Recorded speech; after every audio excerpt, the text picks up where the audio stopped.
Capacidade de imóveis em gerar lucros e direitos. Lucros, aluguel, é o valor cobrado pelo proprietário de um imóvel pelo fato de renunciar à sua posse e seu uso durante um determinado período em favor do locatário.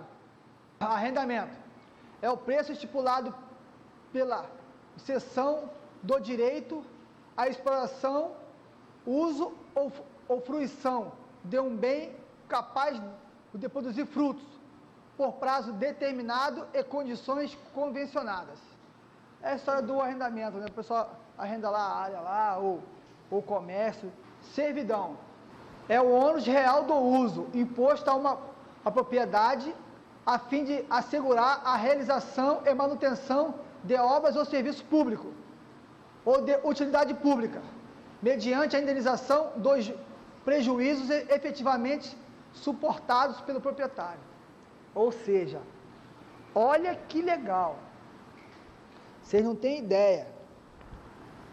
Sente o naipe do negócio. O camarada tinha um projeto de engenharia aprovado de um loteamento residencial.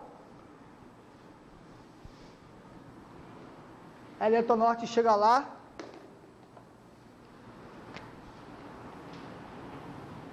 não sei se aqui alguém conhece o córrego Formiga.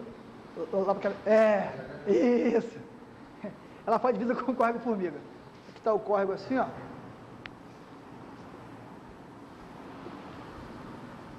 A propriedade é assim. A linha passa aqui. Cadê? A linha passa aqui. O linhão, né? O cara tinha um loteamento aprovado na prefeitura. Está anexo no processo. IPTU, tudo pago, tudo certinho. E aí? Prejuízo do cara. E aí ele fala que só vai ser indenizado só a área de servidão, tá? Tem uma faixa lá de domínio que ela indeniza só a faixa. Só que ele fica impossibilitado de fazer o loteamento aqui depois, né?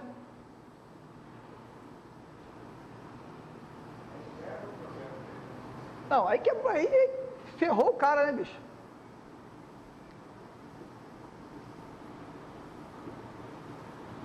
O cara ficou em parafuso, né?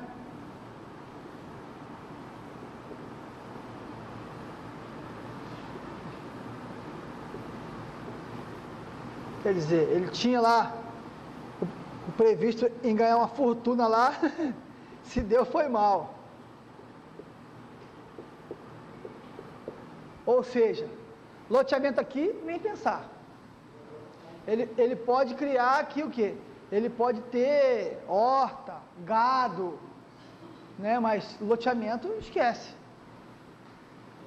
Criar peixe, fazer um tanque para lá de cá e tal. Ele tem um tanque por aqui assim. Quer dizer, eu tive que ir atrás de ver isso aí. O prejuízo que essa linha causou nessa área aqui toda. É calculado isso aí. Só que o proprietário, ele queria 2 milhões.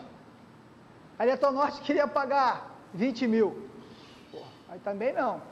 Eu cheguei num valor, se eu não me engano, de 300 mil parece. 289 mil parece. É o justo. Os assistentes me deram as amostras. Depois eu fui lá sozinho. Eu fui lá sozinho umas 2 vezes, porque aqui pertinho.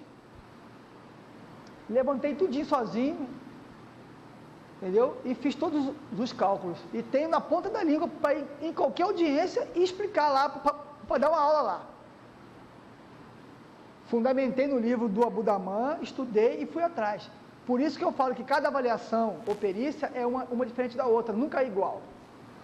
E não pode ter medo não, tem que enfrentar e ir lá e fazer mesmo. O que acontece é o seguinte, quando a pessoa não tem o documento, pelo menos a benfeitoria tem que ser indenizada. E a prefeitura, junto com o Estado, vai indenizar o padrão lá embaixo, pelo Sinuscom, mas lá embaixo. Os caras vão botar lá embaixo, só a benfeitoria. Aí é o quê? Nem reboco tem, não tem projeto, não tem nada. Use fruto.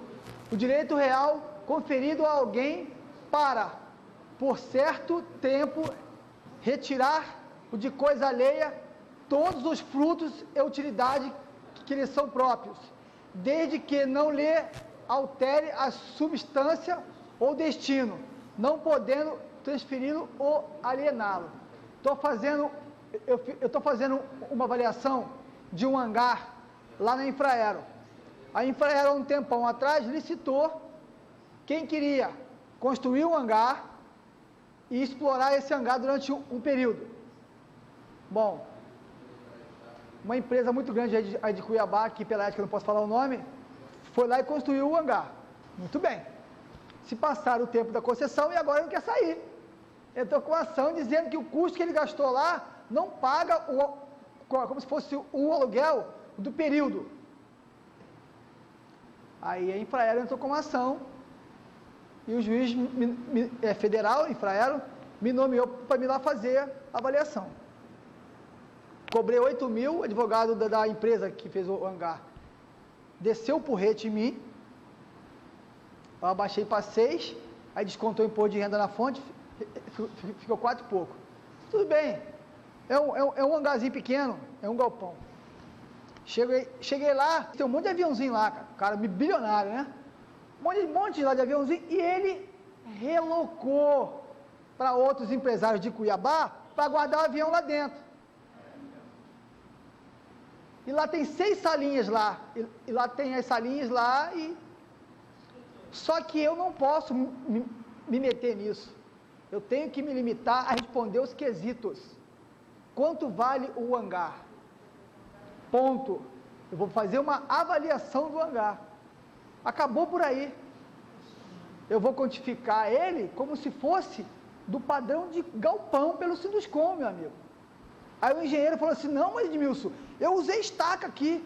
Falei, cara, que você usou estaca o quê? Hélice, contínua, qual foi? É metálica, de madeira? Você tem projeto? Não. Falei, então, meu amigo, você tem o diário de obra registrado isso aí? Não. Falei, vou avaliar no padrão do Sinduscom, galpão. Independente do preço, eu fiz por 6 mil, porque eu quis fazer. Porque é fácil, é tranquilo. É um galpão, pô. Eu vou no Sinduscom, eu vou pegar. É só a construção, não tem um terreno. É mole. São dois parâmetros. O hangarzinho em si, o galpãozinho, e no fundo tem umas salas, uma copa com uma recepção e 3 salinhas. Então ali é um padrão residencial, né? Luxo, que é tudo em granito, porcelanato, tal. Luminária de croica, gesso, sanca, tudo em vidro temperado. Então é o padrão luxo. Se ele me apresentar os projetos, a RT de tudo, eu vou botar os custos indiretos. Se não, eu vou mandar direto. E vou botar em anexo o CUB, a NBR, e vou ficar tranquilo. Tem uma equação do Pitan, que a gente avalia o terreno, faz esses cálculos da pesquisa, avalia o terreno. Aí depois a gente vai, avalia a construção, pelo Sinduscom. Tudo é uma sequência de cálculo. E no final, eu somo construção, mais o terreno, eu tenho o valor total. Aí mais abaixo, eu aplico uma taxa, que eu estipulo ela conforme o valor de mercado, o índice imobiliário, e acho o valor da locação também. Quando a pessoa tem projeto de fundação, quando a pessoa tem projeto, um exemplo, vou fazer um galpão em um local que é um brejo, vou ter que ter estaca. Estaca é um projeto específico de engenharia, aí eu saio fora desse padrão aí. Vamos supor, o hangar da TAM, hangar da Força Aérea Brasileira, não é um galpão industrial. Lá é um galpãozinho, é bloco vazado dos 2 lados, em arco. Ali não é um hangar para aeronaves de grande porte, é um galpão. É diferente um galpão do hangar. Se fosse um hangar industrial, vamos supor, lá no Rio fizeram uns galpões gigantescos para a Ambev. Eu participei da obra. O piso é 50 centímetros de concreto com armação dupla, positiva e negativa. E com um pedaço de aço ainda para ficar mais resistente ainda. FCK 40. Isso aí é uma construção atípica, não se enquadra nisso aí. Aí tem umas notas, lá no CUB, que explica melhor isso aí, quando é uma construção diferenciada. Esse preço é de galpão, simples. Aí os caras pensam que eu nasci ontem, né? Ó, mas eu fiz aqui um aterro com um volume imenso. Você tem isso aí documentado? Você tem isso aí em planilha? Você tem isso aí, aterro de tantos metros cúbicos na sua RT? Não, então eu não tenho bola de cristal. Vou avaliar pelo que está na norma. E eles é que vão se defender lá com a Infraero. Eu vou fazer o que está certo. Independente de quanto eu cobrei e de quanto EGT no meu lar. Então, se por acaso eu cometer algum equívoco, eu cometi o equívoco sem intenção. Quando o engenheiro ele vai fazer lá a pesquisa de mercado dele, ele recorre ao corretor. E quando o corretor ele vai fazer o PITAM, ele pega também a pesquisa de mercado. Então, o Plínio, o que o Plínio fez?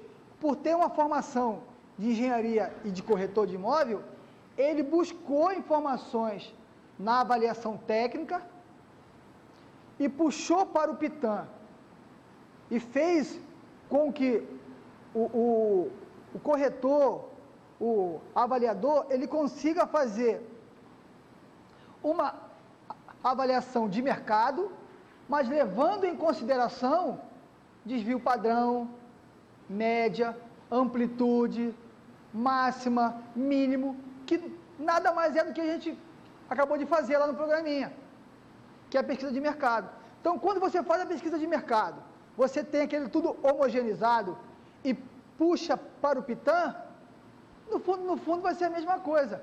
E se você pegar e fizer com o parâmetro de engenharia específico e fizer pelo PITAM, os valores não vão ser igual, mas a diferença vai variar em 10%. Não pode ser muito. Já existiu casos o perito ter um preço, quer ver? Já existiu casos, não comigo, graças a Deus, que o caso é o seguinte: o perito do juiz avaliou o imóvel em 150 mil. Então, vamos supor que é uma residência, tá? Juiz. O assistente 1, que é o autor, avaliou em 130 mil. E o assistente 2, que é o réu, no caso, avaliou aqui, vamos supor aqui em 100 mil. Então, o perito do juiz lá, o avaliador oficial, 150. O autor avaliou em 130. Normalmente o autor ele vai ficar acima do perito, com certeza. Os caras, não, mete isso aí. E aqui do réu. O do réu é sempre o mais baixo, o do autor é sempre o mais alto, e normalmente o do juiz é o do meio. Sabe o que acontece em alguns casos?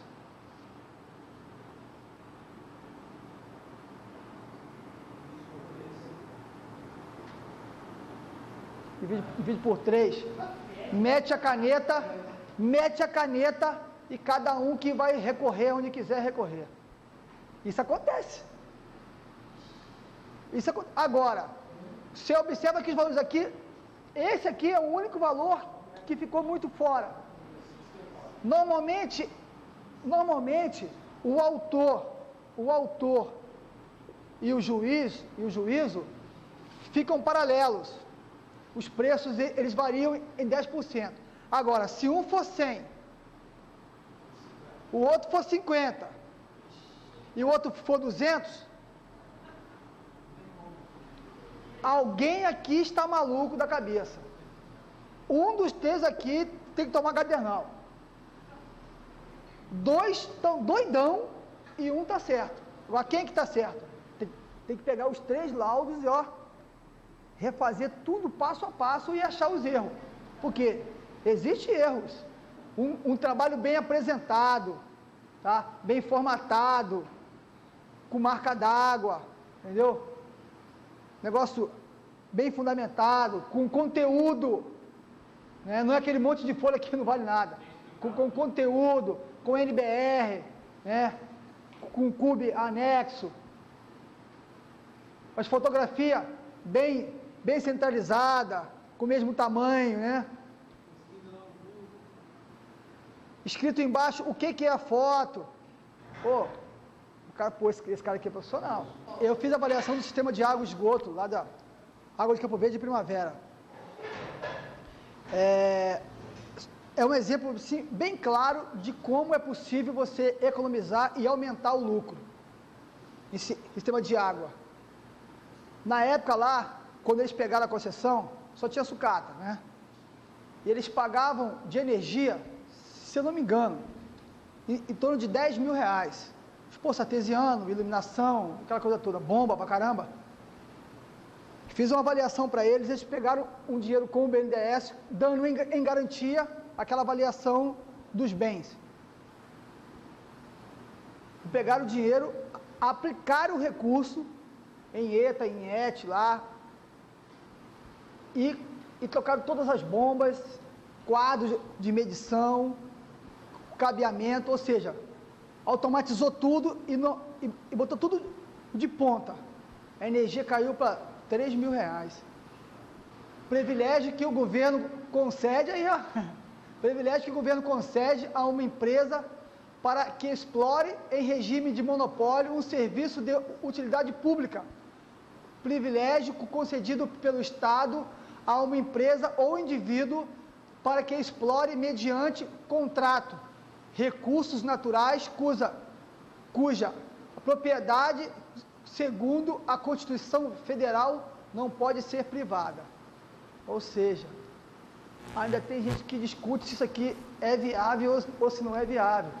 Você não precisa dar 100% da sua empresa, mas você pode, melhorar ela, né, cara?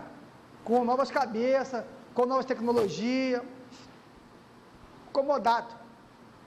É um empréstimo gratuito de um imóvel por tempo determinado e condições pré-estabelecidas. Tem pessoas que pegam a casa, coitadinho, eu vou deixar ele morar na minha casa lá, porque senão ele vai invadir. Se você não fizer um contrato disso aqui, depois ele vai ter direito à sua casa.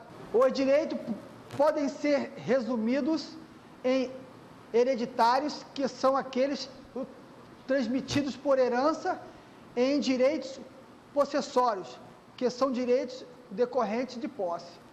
Cara, isso aqui, negócio, que peninha, ela não tem onde ficar, eu vou deixar ela ficando aqui na minha chácara aqui, de graça, depois você vai ver o que vai acontecer com você. Pessoal, tem algumas perguntas que é bom a gente fazer quando a avaliação, ela é judicial. Em alguns casos é bom a gente fazer o que, quem, onde, quando, porquê, para quê, como e quando. Porque quando a coisa ela se trata judicial, você tem que dar uma especulada, né? Conversar, às vezes com o vizinho, pega informação. Um exemplo, aqui do lado da minha casa aqui, tem uma casal aqui alugando. Eles querem R$1.200 no imóvel, não vale. É uma casa velha, cheia de infiltração, um buraco lá no fundo. A porta estava aberta, alguém já pulou lá para ver, para roubar, fiação, alguma coisa. Peguei o telefone, liguei na imobiliária e falei, está acontecendo assim, assim, assim, assim. A árvore que estava tampando a minha casa toda, eu mandei podar a árvore com o meu dinheiro, eles não me ressarciram, porque estava botando em risco a minha casa, a minha filha ali. O cara sobe na árvore, ele pulou na minha casa, acabou. Aí eu podei a árvore, liguei lá dizendo que a porta estava aberta. Não mandaram ninguém vir fechar. Quer dizer, a imobiliária não está nem aí, Ela quer alugar o imóvel e arrecadar. O proprietário não mora em Cuiabá, é o que parece, está abandonado. Por isso que quem mexe com imóvel, aí vocês aí, a atenção pós-venda, o pós-locação, o convívio com o cliente, isso é muito importante. Tem um corretor aqui no bairro, ele não tem imobiliária, ele é advogado e corretor. Ele tem uma carteira de cliente com ele, que ele tem mais de 50 imóveis na mão dele. Ele que faz contrato, ele que assina, ele que manda pintar, ele que faz manutenção. Cara, tranquilo, tranquilo, burro na sombra. Mas ele dá atenção ao cliente dele, não deixa acontecer uma coisa dessa aí abandonada. Então, pessoal, é importante que vocês façam essas perguntas, em alguns casos é interessante. Benefício do planejamento detalhado da avaliação.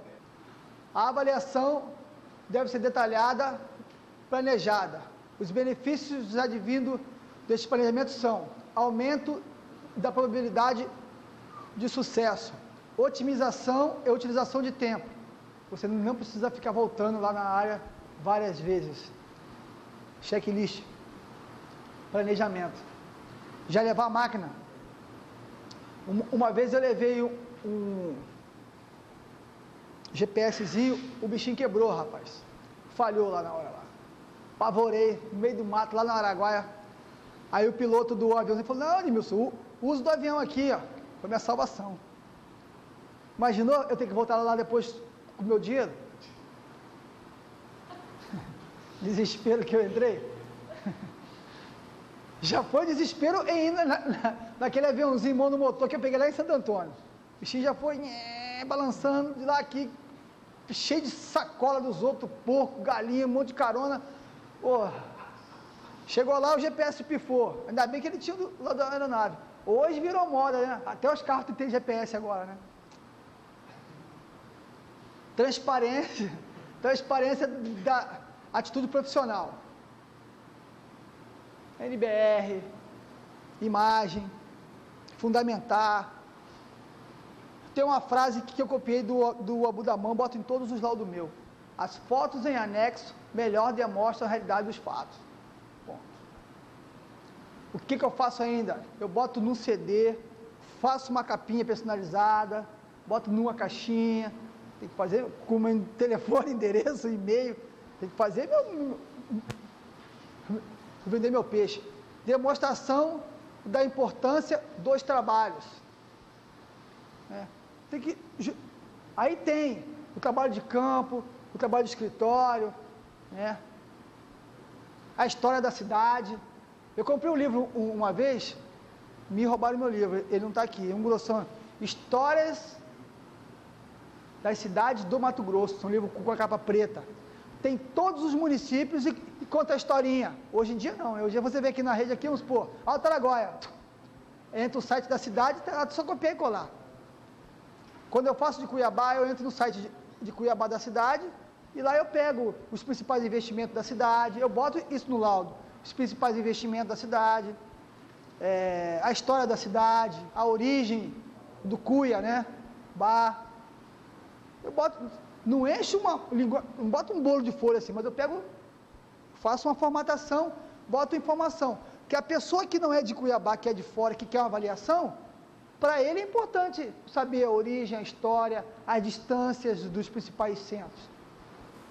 Eu boto isso sempre no meu trabalho, que fica interessante. Até hoje deu certo, então eu continuo botando. Resumo das etapas iniciais da avaliação. O avaliador, ele deve, inicialmente, vou preparar o plano de trabalho, obter informações preliminares sobre a matéria objeto da avaliação. Você falou, como é que eu vou cobrar um negócio que eu não sei? Você tem que imaginar. Eu vou lá em Sinop. Hoje está fácil, né? Sinop, imobiliárias, distância, hotel, já vê tudo, né? Estudar antecipadamente os assuntos relacionados à avaliação, legislações e normas aplicáveis, livros, publicações, manuais e relatórios, laudos de perícias anteriores, informações coletadas. Tudo isso aqui eu faço, galera. Porque facilita o meu trabalho, né, cara? Fica fácil depois. Ganho dinheiro mole.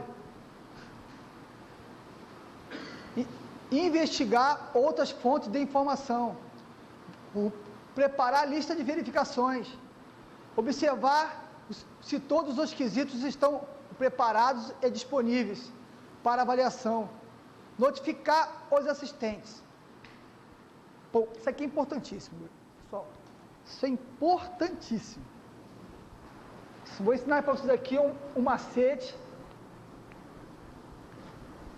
para vocês não passarem por como bobo. Vocês foram nomeados a fazer uma avaliação do imóvel, certo? Aos advogados indicou os assistentes.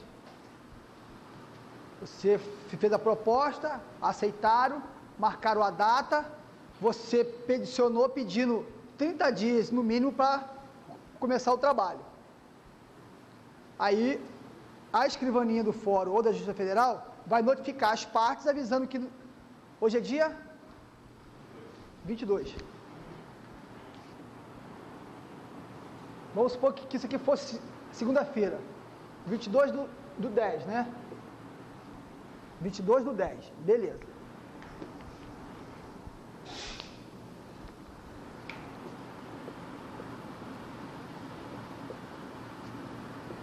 Aí vocês peticionam lá, dizendo que dia 22 do 11 de 2011,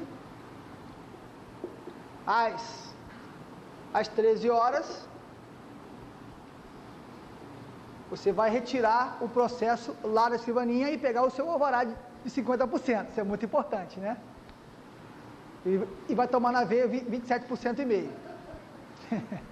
Vocês gostam, né? Vocês trabalham, vocês gostam, né?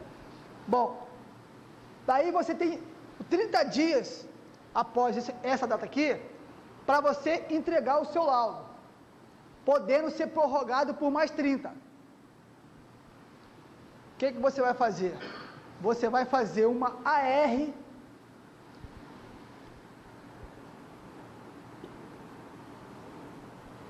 e vai informar esse cara aqui, ó, os dois assistentes, o do autor e o do réu, o dia, a hora e o local, para ir até o imóvel. O que acontece? O que acontece quando envolve o Ministério Público, quando envolve os promotores, os procuradores? Eles não têm ninguém para mandar. Não mandam ninguém. E depois descem a lei em você. Porque esse assistente acompanha você? O assistente é o do autor do processo ou do réu. Vai os dois juntos. Tem que ser os dois juntos. Eles estão acompanhando o seu trabalho. Acompanha o trabalho de levantamento de campo. Porque eles são testemunha que você está fazendo o trabalho certo.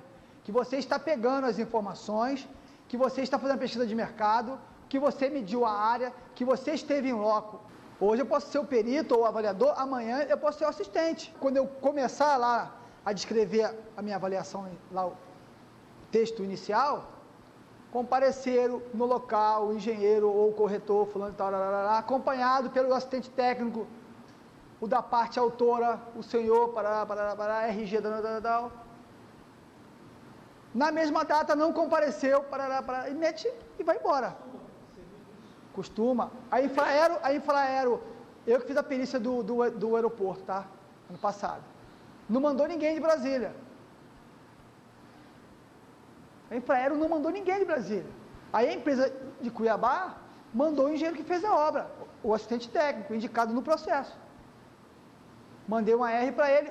Essa R eu coloquei junto com a minha avaliação. E entreguei lá no juiz. Notifica os assistentes por escrito. Porque eu, quando era barriga verde, o que eu fazia? Eu ficava ligando. Hoje eu não posso, eu estou viajando, não sei o quê. Aí tinha que ir lá, peticionar novamente e pedir prorrogação de prazo. Você recebe 50% quando você começa, quando você pega o processo, e 50% na hora que você entrega. Eu precisando de dinheiro, e o dinheiro lá na conta, lá, para me pegar, e eu não podia pegar, porque o cara me enrolando. Aí eu falei, sabe uma coisa, eu vou fazer agora por escrito, eu vou notificar esses caras. Agora funciona. Quando não funciona, eles me ligam, poxa, cara, por favor, cara, não vai dar para mim. Eu falo assim, então é o seguinte, você liga para o outro assistente, entra no entendimento e me ligam. Aí a gente entra em um consenso. Eu também não posso ser radical demais, porque amanhã eu posso ser assistente técnico deles, em uma lotação. Então a gente tem que ter esse jogo de cintura aí. Mas não deixar o negócio extrapolar um mês. Porque você se queima com o juiz e vai ter que pedir prorrogação de prazo. Isso é muito importante, galera. Notifica os assistentes. Tá? E sempre que fizer uma avaliação, de preferência, você vai ter que ter alguém para te ajudar a medir. Não vai? Você bota o nome dessa pessoa contigo lá. Auxiliar, tá? A medição, assistente técnico. Quando eu fui ser assistente técnico, a primeira vez do doutor, que eu até chamo ele de doutor, ele é um agrônomo, Alexandre Valvogel, conhece? Valvogel. Ele é agrônomo, o filho dele também é agrônomo. É um dos maiores, um dos melhores avaliadores. É ele e o outro lá de Santo Antônio. Eu fui ser assistente dele, eu fiquei todo feliz. Falei, pô, cara, você é seu assistente, cara, pô, os assistentes o advogado pega o processo, no caso, leva lá, ele tem 10 dias para concordar ou discordar. Se discordar, você faz um parecerzinho técnico apontando o que você discorda. Claro, fundamentado em normas, senão você vai... Se você concordar, você só faz um parecerzinho concordando. Acabou o rolo. Quando eu fui ser assistente dele, eu fiquei todo feliz da vida. Para começar, ele me levou na caminhonete dele, né? Porque normalmente a gente vai junto em um carro só, tá? Para economizar custo. Aí quando voltou, eu falei, Milson, você vai ter que discordar, né? Você sabe, né? Algumas coisas, né? Ou concordar. Eu falei, não, eu sei que eu sei do meu papel. Ele falou, tudo bem. Aí ele entregou. Outra coisa que o avaliador faz pela ética, liga para o assistente e fala, aí meu camarada, é o seguinte, já entreguei a avaliação. Independente de você ser notificado ou não, pede para o advogado ir lá e tirar cópia dela logo para você já ir preparando o seu parecer, entendeu? Isso é ética, isso é coisa de colega de profissão. Passou um bom tempo, eu fui fazer a da Eletronorte. Quem foi meu assistente? O lá de Santo Antônio, que é outro bambambam aí na agronomia. Como é que é o nome dele, cara? É alemão, o nome dele é alemão. Eu falei, cara, porra, se você ser meu assistente, eu fico até constrangido, né, cara?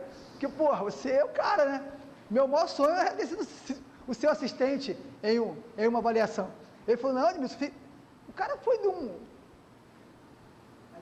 de uma ética fantástica. Você sabe o que ele fez para mim? Me pegou na minha porta da minha casa, me levou até o local, estava chovendo, lá no Córrego Formiga lá, me conseguiu 10 amostras, tudo com papelzinho, numa fichinha que ele bolou dele, com o nome, telefone, endereço do pessoal tudinho. Já adiantou para fora. Já me levou lá nas amostras, me levou no local, cara, foi, aí depois eu voltei sozinho, né, que eu tinha que confirmar as minhas amostras, né? Também não posso ser tão ingênuo assim.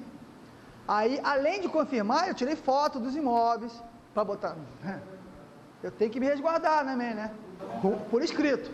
Discordo no item CUB, né, o padrão construtivo que o colega, engenheiro ou o avaliador utilizou para os parâmetros de construção não é o padrão alto, e sim o padrão baixo, conforme foto anexo. Você vai tirar foto junto com ele lá no local. Cada um tem sua máquina, sua foto, e normalmente a gente troca informações. Independente dos advogados, independente do seu cliente, do banco, Você vai fazer o seu trabalho técnico. Porque hoje você é o avaliador, amanhã você pode ser o assistente. Se você viu lá, não tem falha nenhuma, e o seu cliente, não, mas não pode, esse preço não existe.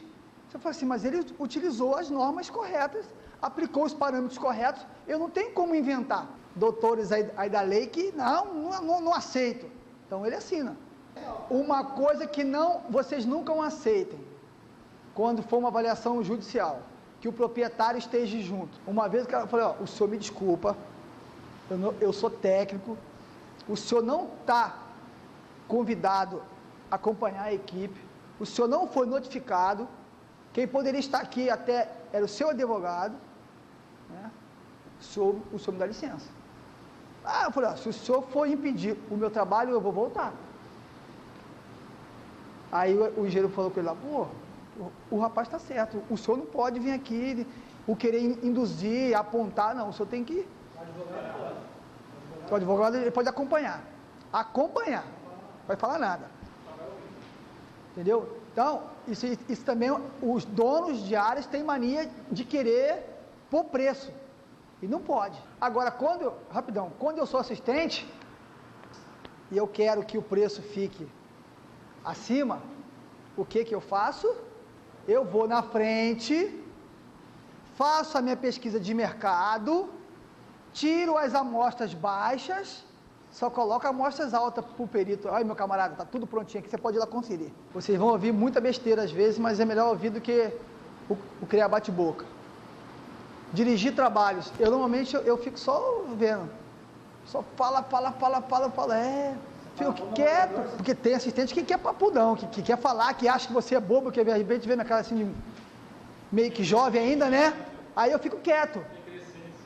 Exatamente. E o bom é você ficar quieto, que você ouve mais, né? Tu deixa ele falar. Em algum momento ele vai se enrolar. Ó, só anotando. Enquanto você está quieto, você está raciocinando. Você está pensando. E o cara está achando que é esperto. Então deixa ele falar. Dirigir os trabalhos, estar preparado e atento, efetuar anotações, manter a calma.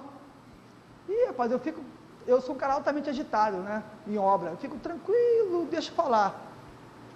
Efetuar indagações para esclarecer dúvidas. O senhor trabalha aqui há quanto tempo?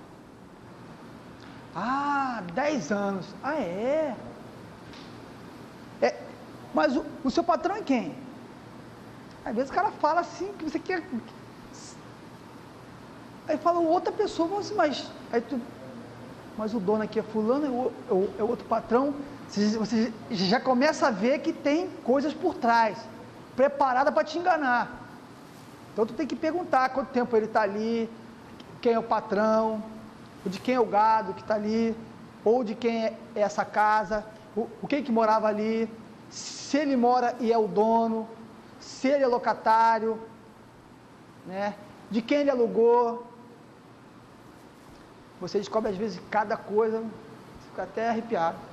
Observar táticas, ser educado, cortês, sensato, o prudente e acessível.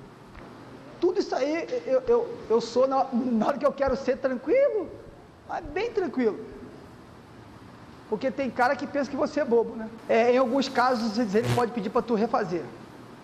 Porque ele que te contratou, né? Não. Nenhum juiz nunca influencia. Pelo menos comigo nunca aconteceu isso. Nem bancos influencia. O BNDES não influencia, o Real não influenciou nunca comigo. É bem tranquilo. O que costuma influenciar é quando o cara, ele quer vender um negócio, uma fazenda, uma área, uma casa, e ele já tem o preço formado. E o comprador pede dele uma avaliação. Aí eu até ri, vocês riem, né? E ele fica bravo quando você fala que não vale. Regras práticas. Algumas regras que para o bom desenvolvimento de uma avaliação. Ser preciso, evitando prolixidade. Utilizar linguagem compreensível. Ser imparcial, evitando emoções. Porque, o senhor me desculpa, eu sou técnico, não tenho nada contra o senhor, não vim aqui lhe prejudicar, muito pelo contrário, eu vim aqui fazer o meu trabalho, porque eu tenho minha família e preciso trabalhar. Ponto. Acaba aí a conversa. Eu fui fazer uma avaliação lá no interior de uma indústria de milho. O proprietário, brabo. Falei, o senhor me desculpa, mas eu não estou entendendo o que está acontecendo. Eu quero trabalhar, mas se o senhor não deixar, eu vou ter que tomar outros caminhos. E cidade pequena, quando vê polícia, enche de gente logo, né?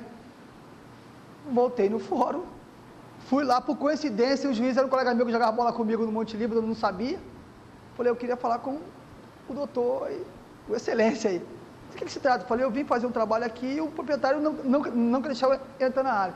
Ó, ele está na audiência, quando acabar o senhor espera, o senhor entra e fala com ele. Acabou, eu bati na porta, está aqui, eu preciso entrar, e o cara disse que eu não vou entrar. Ele, como é que é?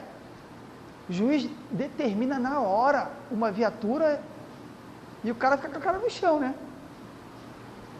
Então, se você for impedido de fazer uma avaliação judicial, você não bate boca, não briga, fica quietinho, vira suas costas, vai até o fórum, pede auxílio da força policial, que ele vai passar uma vergonha danada, aí ele vai entender qual que é o lugar dele. Né? Ela ter pago a dívida dele, como ele não pagou, a justiça está acionando ele e tem que fazer uma avaliação. E quanto vale o imóvel? Tem que ter um avaliador para ir lá avaliar. É simples, não precisa brigar com a gente.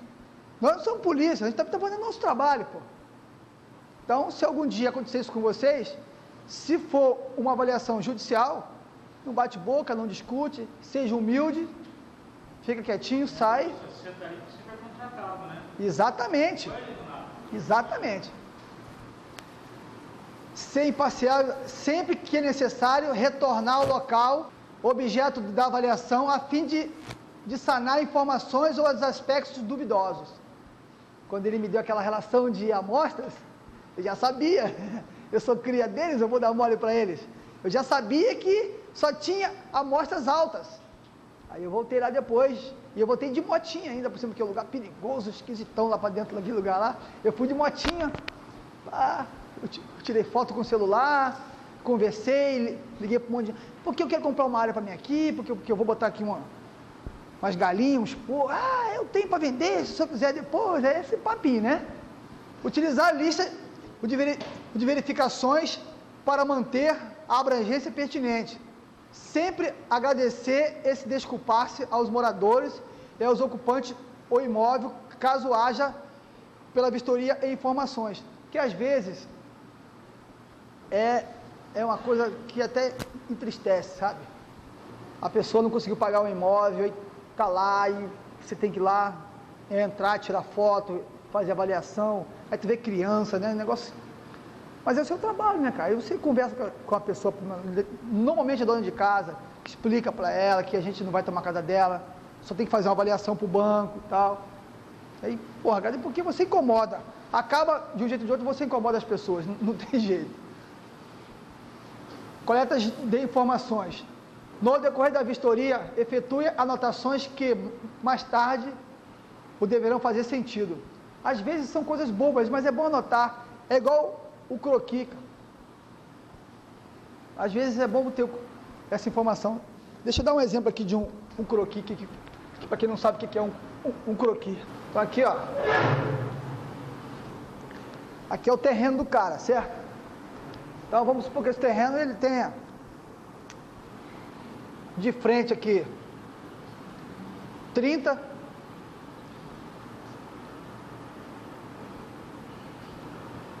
por 50, grandão, né? Aí você quer localizar a casa aqui dentro, a construção. Então vamos supor que a casa esteja aqui no meio do terreno.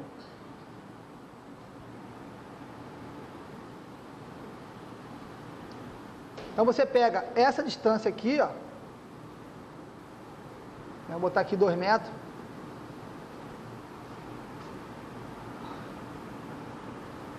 Aqui mais 3 metros. Então você tem 50 menos 5. Então daqui para cá tem 45 metros.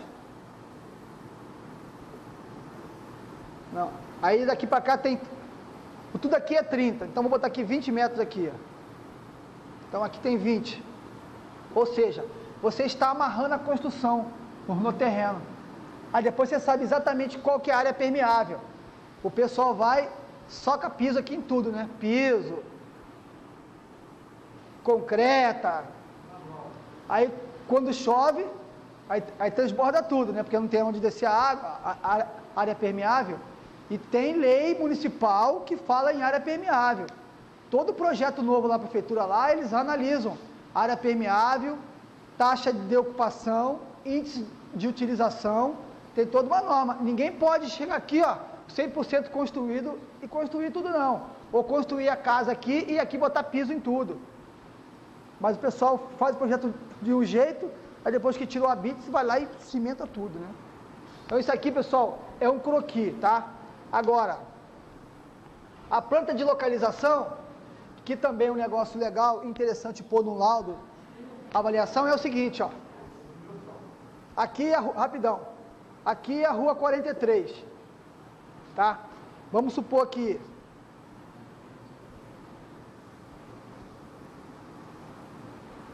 aqui é a rua 10.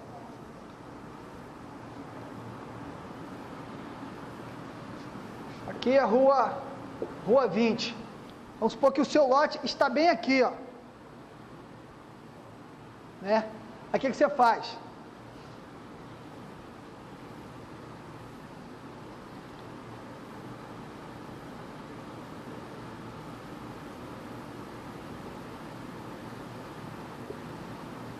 Você amarra a numeração da casa, né?